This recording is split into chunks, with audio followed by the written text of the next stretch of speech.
Welcome to Alles auf dem Tisch. My name is DaveTheChimp. I'm an artist and skateboarder, and I'm talking to Charles Eisenstein. Thanks for being here, Charles. Would you like to tell people what you're up to, what you're doing? Yeah, hi, Dave. Thank you. Yeah, I'm basically a writer. I write essays and books, and I've been writing a lot about current events, but from a rather philosophical point of view. So anyway, thanks for having me on. Yeah, you're welcome. Thanks for being here. So today we're going to discuss the topic worshipping at the altar of safety. So my first discussion point is our obsession with safety making us less safe? I was thinking about how in America, apparently the biggest fear of parents is that their children will be abducted or kidnapped. And the actual biggest killer of children is traffic accidents. And the children are not learning to be safe outside because they're staying home to be protected from the dangers that their parents think are out there. So. Yeah, if you want to keep your children safe, it seems like the rational thing to do would be to keep them inside all of the time. Maybe if traffic accidents are killing them, never drive them anywhere. Keep them away from all water because drowning is a big killer of children. And you know, just make sure that they're under control all the time.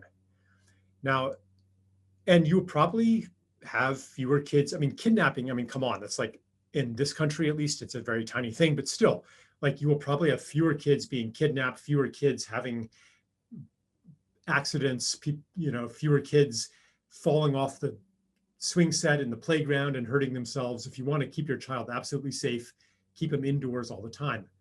However, in the long run, you could also argue that your child will be more likely to develop obesity, diabetes, maybe mental, emotional problems from being isolated and indoors all the time.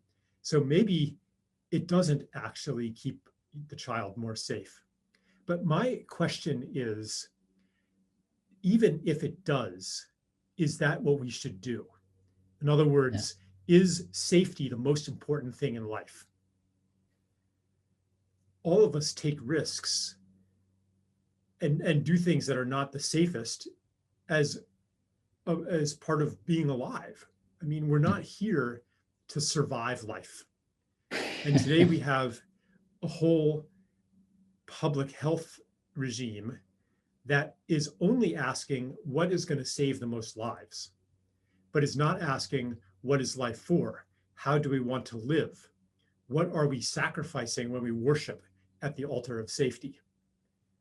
Are we even actually being safer in the long run? Is this any way to live?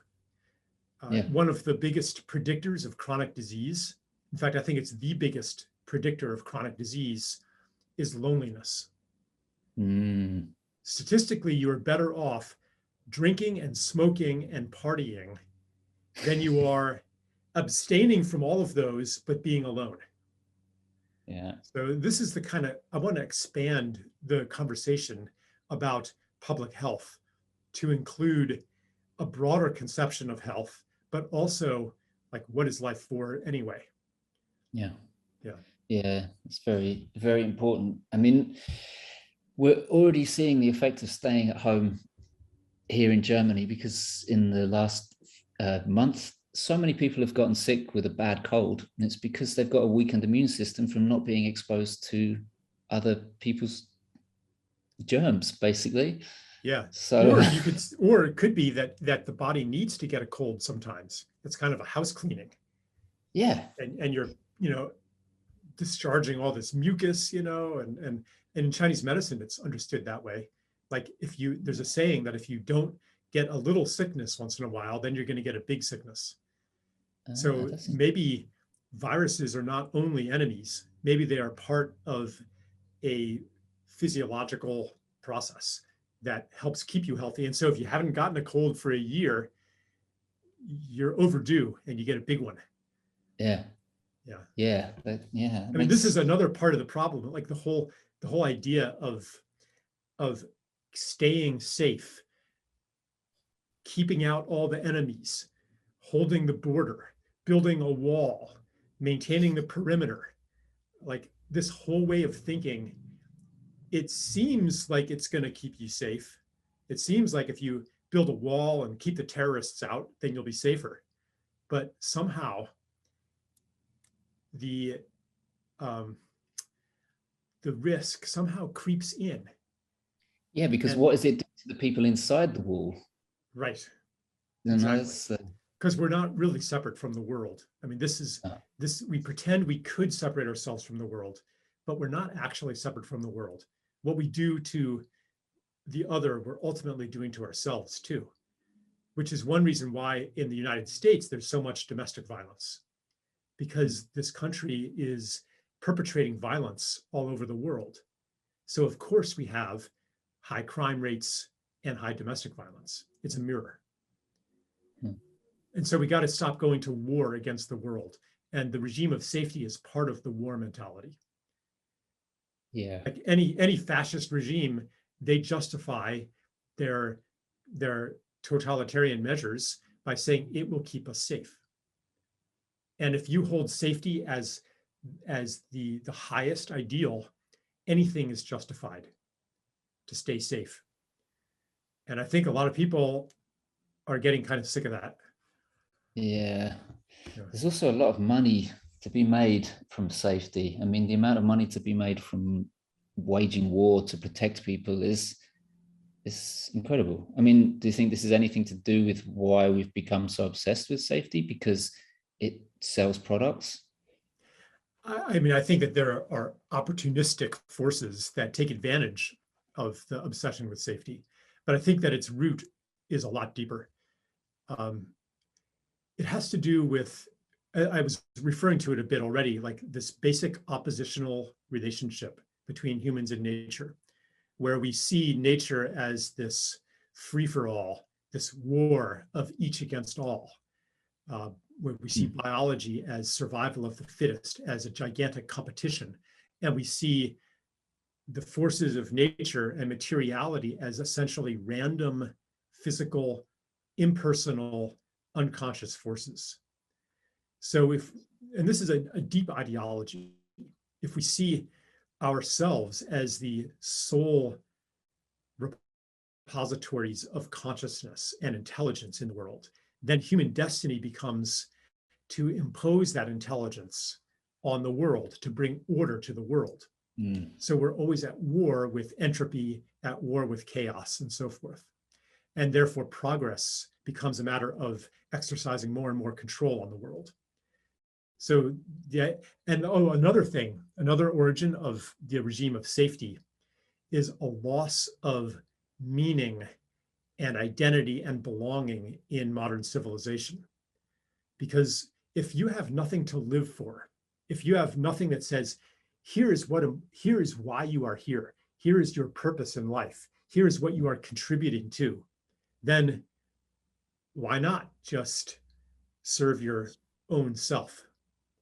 There's nothing to devote to, because our society has lost its story. We used to have a unifying story of progress and ascent and technological utopia and this amazing future we were going to have. And we've lost faith in that. And we don't have a substitute yet. We don't have a new story that says, here is why you are here. Here's what to devote yourself to. Here's what we care about as a species. I think that it's emerging, and that the new story is something like to serve life and beauty on Earth, to restore the damage that's been done to the environment and to human beings. Like it's a unifying purpose of healing. That's where we're going. But right now we're in the breakdown of the old story, and in this void of meaning. Like, what is there to live for except just yourself and to stay alive? So I think these are some of the deep things underneath the obsession with safety. That is a lot to think about. And can I add one more? Also, like just the idea that who you are is a separate self who is extinguished upon death, like a brain-based consciousness that is annihilated upon death. If that's for the ego, that's the worst possible catastrophe. Yeah. And therefore you have to forestall death at any cost. But of course it's a delusion. Like, you're not going to be immortal no matter what. So in that regard, unless you believe that you continue, unless you believe in a soul that continues, then you can be immortal, but then you have to still be happy to accept death. Yeah. And if you believe in an immortal soul, if you're a Christian or even believe in reincarnation or a soul, if you believe that you are more than this ego separate self, then death is no longer the worst possible outcome. And it becomes more important to live right, to live beautifully, to live a fulfilling life, because this life will end anyway. Yeah. So yeah. And the reigning ideology today is the ideology of separation. We're told in a million ways that you are separate. Even in the economy, like, it's up to you to make a living. You don't have a community that takes care of you. Yeah. Yeah. I feel a lot of this idea of separation, though, is just to keep us buying more products. I mean, if we all live together in the same house, we're not going to need a washing machine each, or a microwave oven each. Yeah. And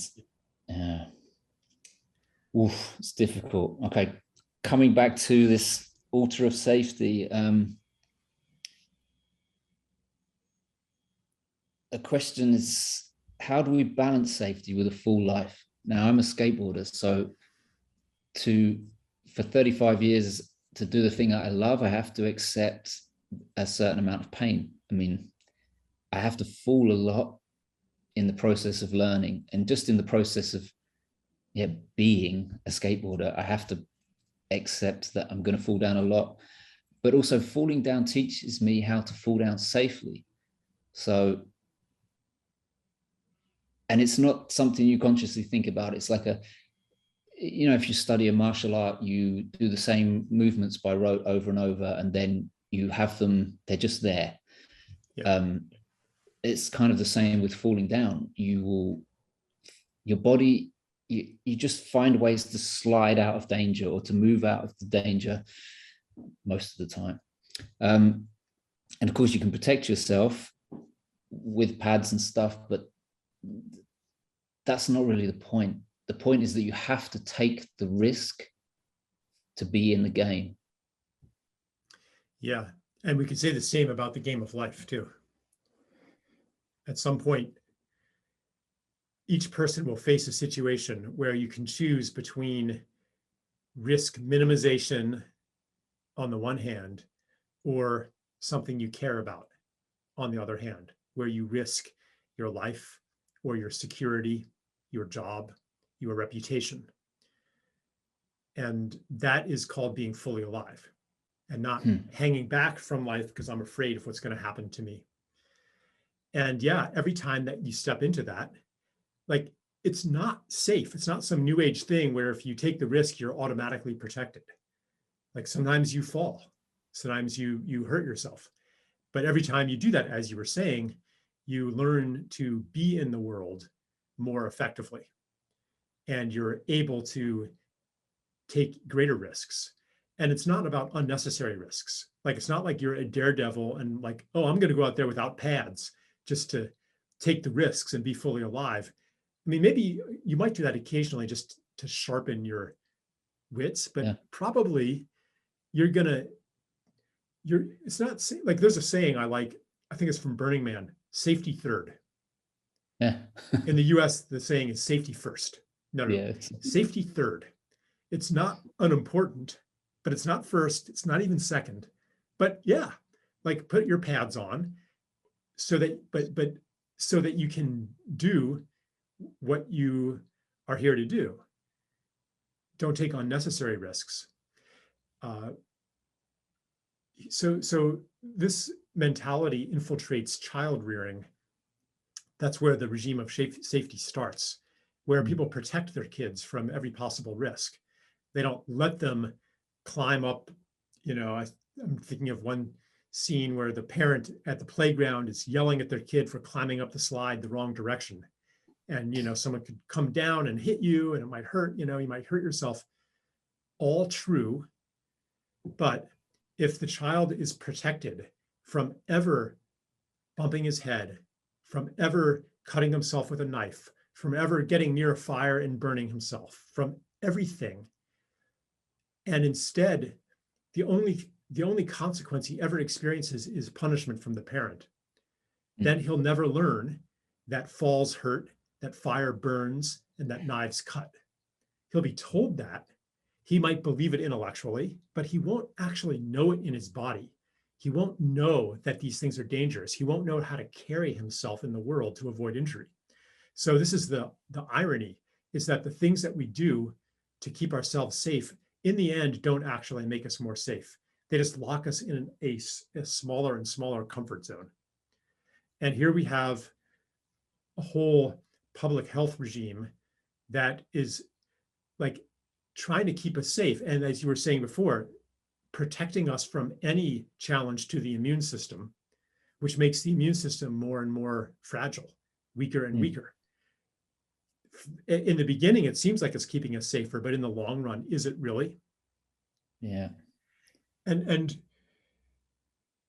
yeah, here's one more thing that I want to raise in this context of public health. Like today, one of the big narratives is that by taking precautionary measures, by taking whatever health interventions are being demanded, that you're not only protecting yourself, but you're protecting others. And you're reducing the strain on the medical system. So what if I said to you, though, Dave, it is unethical and immoral and irresponsible for you to ride your skateboard because you could get hurt and take up a hospital bed that somebody else could use. So you better not do that. And you know what? We have virtual skateboard programs now. You can skateboard online. You can live your whole life online. It'll be a lot safer and you'll be protecting others. Is that an acceptable way to live for you? No, I already, Well, you're just selfish then, right? Yeah, I'm just selfish. I want to live the life I've been born to live. It's terrible. Yeah, it's very difficult balance to find in life because, maybe you want to fly on airplanes all around the world all the time. That's not very good for me because I have to breathe the air. Right. But I like this idea, my rights end where yours begin and your rights end where mine begin. Because that means anything I want to do, I have to consider its impact on others. But it doesn't mean I have to not do them. Yeah, but it gets messy, because there are those who would say, well, you're right, not to receive a medical procedure is putting me at risk because you might infect me with something. Now, but actually, if you've had the medical procedure, then surely you're safe. That's the right. Well, okay. So this whole narrative is breaking down, but this is the argument, right? Or even with the skateboard thing, your skateboarding is putting me at risk because there might not be a hospital bed for me to occupy if I get sick.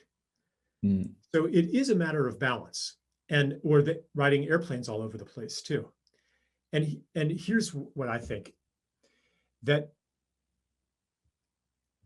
as we understand more and more the impact of our actions on others, and we really take that in, then we become no longer so eager to do things that we know are harming others. Like maybe, you love flying your helicopter all over town. Okay, maybe you're really wealthy, you fly your helicopter all over town, and you just don't understand how loud it is when you fly over the working class neighborhood. But then one day you are visiting an old school friend or somebody in that neighborhood, and your conversation keeps getting interrupted by a loud helicopter all the time. And you're like, oh, you have a new piece of information. Yeah. So this is how, and then you trust yourself.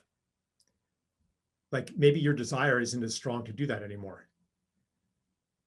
And this process of, it's called compassion. It's called, like, I try to understand as much as I can the effect of my actions on the world and the experience of other people as they interact with me. And then I trust that information to change who I am. It's not like I take it as a moral dictate. Yeah. And it's not like I perform some calculation, but I trust myself as a compassionate person.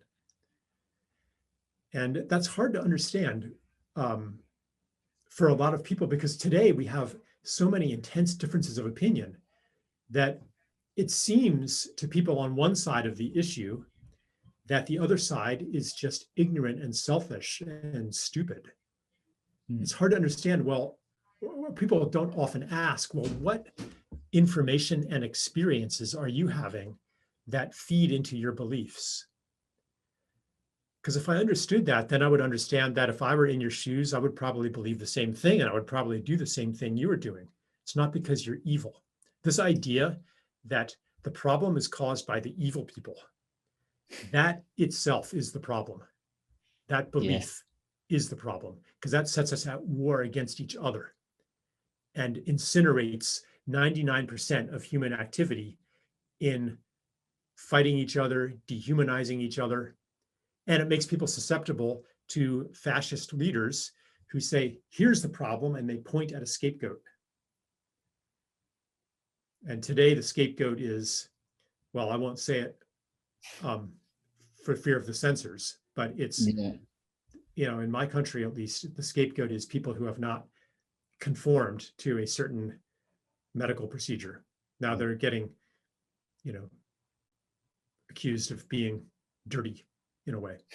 So this should be familiar to people who are in Germany, this way of thinking historically. So yeah. I would hope so, but I think it's actually much more complicated than that for German people. But I can't speak on that. So I think we're out of time. So we should just be more compassionate, right? That's going to go a long way to making us more safe and making us more free. It really is putting safety third and embracing as individuals and as a collective that we have a reason to be alive, and it's not just to survive life. Yeah. Great. Thanks very much, Charles. It was thanks, fantastic. Dave. Bye. Bye.